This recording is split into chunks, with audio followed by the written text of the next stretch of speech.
Aí o juiz, nesse caso seria juiz federal, porque é INSS, mas não importa. Aí o juiz manda citar o réu, o processo tramita, o réu contesta, alega matéria de direito, etc, etc. E o juiz chega à conclusão, ao final, de que naquele caso concreto, o INSS não tem razão.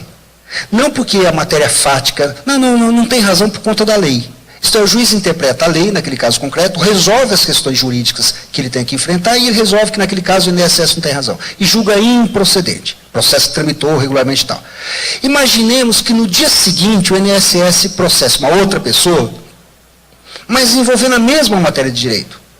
Aí o juiz manda citar o réu, o processo tramita, etc. Ao final ele julga improcedente. Ele já tem a convicção dele formada a respeito de como deve interpretar e aplicar aquela norma.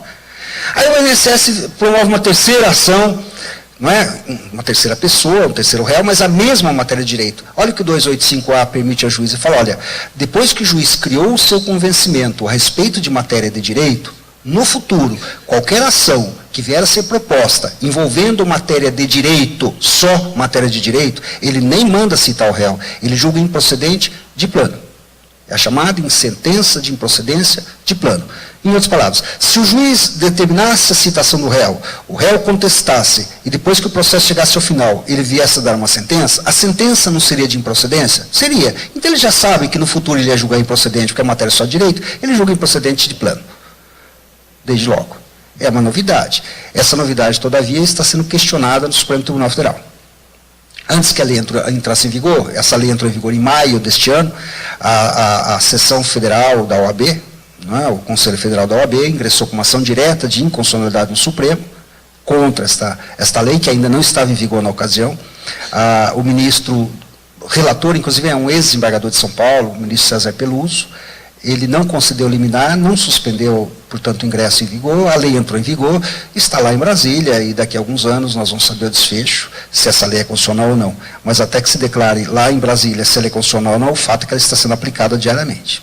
Os juízes todos já estão aplicando dentro desse contexto de garantia de duração razoável do processo. Tem mais uma novidade, se me permitem, dentro dessa ideia de brevidade e ligada, inclusive, à lei de execução, a questão da prescrição. Quando eu era criança em minha cidade natal, eu também gosto dessa história, eu gosto de contar histórias.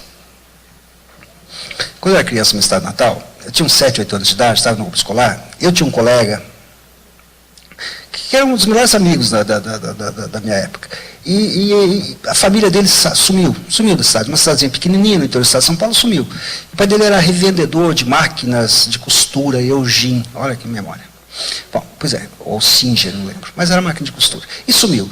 E na época eu não entendi bem o que tinha acontecido, tal, e evidentemente quando eu cheguei na adolescência, alguém me contou, eu perguntei, e daí me contaram que o que aconteceu foi que o pai desse meu amigo, ele estava numa situação pré-falimentar, e para não quebrar, o que ele fez? Ele, na calada da noite, pegou tudo que tinha e foi embora. Sumiu da cidade. E deixou um monte de dívidas na cidade. É uma história digna de ser escrita essa. Passados mais de 20 anos, ele volta à nossa cidade natal, com a relação dos seus credores, todos os débitos atualizados, pagou um por um. Bonito isso. Alguém diria o seguinte, pois é, mas já não estava tudo prescrito? A resposta, estava tudo prescrito. E ele pagou, apesar de estar tudo prescrito, a resposta, pagou. O que você tem com isso? Saiu do teu bolso? Saiu dos cofres? Não, pagou por uma questão até moral, ética, ele pagou. Ele limpou o nome dele, coisa do tipo, essa coisa de gente séria. Enfim, coisa de gente decente. O que eu quero dizer com isso é o seguinte, prescrição é problema que interessa a credor e devedor. Se eu quero pagar uma dívida prescrita, esse é problema meu. Se alguém promove uma ação e me cobra uma dívida prescrita, em princípio é problema meu. Eu é que deveria alegar isso na contestação. Problema meu. Não é matéria de interesse público, é matéria de interesse da parte, matéria de interesse particular. Pois é, gente. Vem uma lei que ninguém sabe de onde o projeto surgiu, altera o parágrafo 5º do artigo 219 do Código de Processo Civil. O atual parágrafo 5º do artigo 219 do Código de Processo Civil agora dispõe o seguinte, o juiz decreta de ofício a prescrição. Portanto, prescrição agora é matéria de ordem pública, em qualquer situação. E a brincadeira que eu tenho feito é a seguinte, imagine que você, qualquer um dos colegas que me ouve aqui, seja credor da Microsoft. É o exemplo que eu gosto, eu já dei esse exemplo várias vezes. E como eu sempre costumo dizer, a Microsoft é uma empresa, uma multinacional super conhecida, não? Do Gates, é uma empresa que tem sérios problemas de fluxo de caixa, excesso, não é? Aí você processa a Microsoft, o juiz examina a petição inicial, examina os documentos que instruem a petição inicial, chega à conclusão que já ocorreu prescrição em favor da Microsoft, e ele, pela lei brasileira atual, é obrigado a reconhecer a prescrição em favor da Microsoft e indeferir a petição inicial de plano, entenderam? A justificativa para essa alteração é que atende à garantia da brevidade. E o que eu tenho dito aos meus alunos, processo breve isso, não? Atende a que interesse essa norma. O 518 atende à garantia da justa prestação jurisdicional, da rápida prestação jurisdicional, o 285 da rápida prestação jurisdicional, mas juiz brasileiro ser obrigado, a partir de agora, a reconhecer de ofício prescrição patrimonial, qualquer que seja o réu, pessoa jurídica, isso, no meu modo de ver, é um absurdo e atende a interesses que não são interesses, no meu modo de ver, também exatamente interesses legítimos. Tanto que todas essas leis novas, a gente sabe qual a origem. Esta, ninguém sabe quem patrocinou. Ela está dentro de algo que foi chamado de pacote republicano. Não é porque pacote, porque republicano, não sei. Mas ela veio na esteira do pacote republicano. Em suma, gente, mudou muita coisa? Resposta, mudou. Mudou muito a legislação? Resposta, mudou. Aliás, as mudanças vêm ocorrendo desde 1994, não é de hoje. Nós já temos 12 anos praticamente de alterações. Mudou muito? Mudou.